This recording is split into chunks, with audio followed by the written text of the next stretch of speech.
though, say the move to declare the petroleum industry workers as essential will inhibit employees from striking. Trade union Numsa is part of arbitration at the CCMA to determine if petroleum workers should be declared essential. The spokesperson for Numsa is Phakamile Hlubi-Majola. She's joining us now via Skype. Good morning, Phakamile, and a happy Women's Day to you. Thank you very much for your time this morning. First up, just very quick and overriding reaction from you as you hear that the application is in, you've opposed it, and now they're waiting for a decision next month. Good morning, Brad Dan, and good morning to your viewers, and thank you so much for having me. Well, I think, so let me just briefly explain the process. The arbitration process began last week, Thursday, and was set down for Thursday and Friday, and Numsa participated in that process. There will be further hearings, and they will be hearing more witness testimony, and that will continue next month. And as you correctly said in your introduction, we are vehemently opposed to the application by the Petroleum Association to try and essentialize the service. We believe that this is nothing more than an attempt to limit the constitutional right to strike.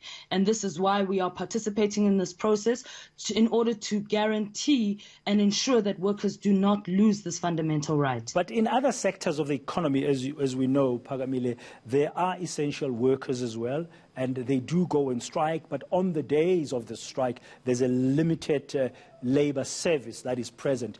Can that apply here as well? Well, I think that's the point. The point, Bradan, is that there are alternatives. Why we are saying that we're opposed to the application is that if the petroleum industry succeeds with this application, it means that workers will not be able to strike. And the right to strike is a fundamental right. And whilst, and the argument that's being made essentially is that is that the strike has an economic impact, it interrupts business. Well, that's the point. That's the point of a strike. And this is why we're saying that these associations who are making this application are disingenuous. There is a bargaining forum where they can raise issues. We negotiate every so often wages and conditions. That is what that structure is for. And in fact, if they engaged meaningfully in that structure, we wouldn't even have to be discussing issues around strike action. So is it a view then by Numsa that possibly the employers in this sector might be trying to circumvent the central bargaining processes? Well, absolutely, yes. And they're trying to undermine the right to strike. This particular group of employers are very exploitative of labor.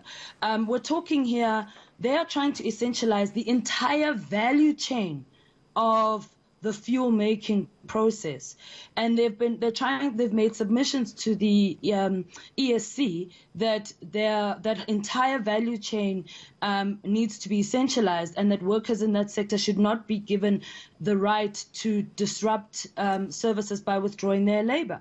But one of the things that they, in my view, failed to properly explain is the fact that even when there has been strike action in those sectors which our members have participated in, 3 weeks into a strike, for example, they were still able to provide services to the nation. So how then can they go to this committee and claim that it is so essential that workers should be denied the right to strike?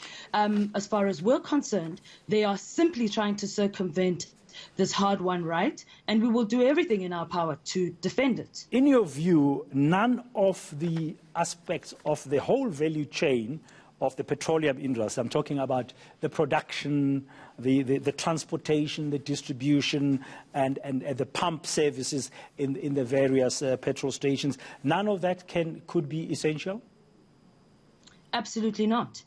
Because, as we've said, in previous strikes, where workers have embarked on strike action, it has not had the impact that they are claiming in their application to the Essential Services Committee. They've been able to run on reserves in order to cater for the strikes. And that's because when you follow the proper dispute resolution processes, which we do before we embark on strike action, an employer is given sufficient time in order to prepare him or herself for strike action.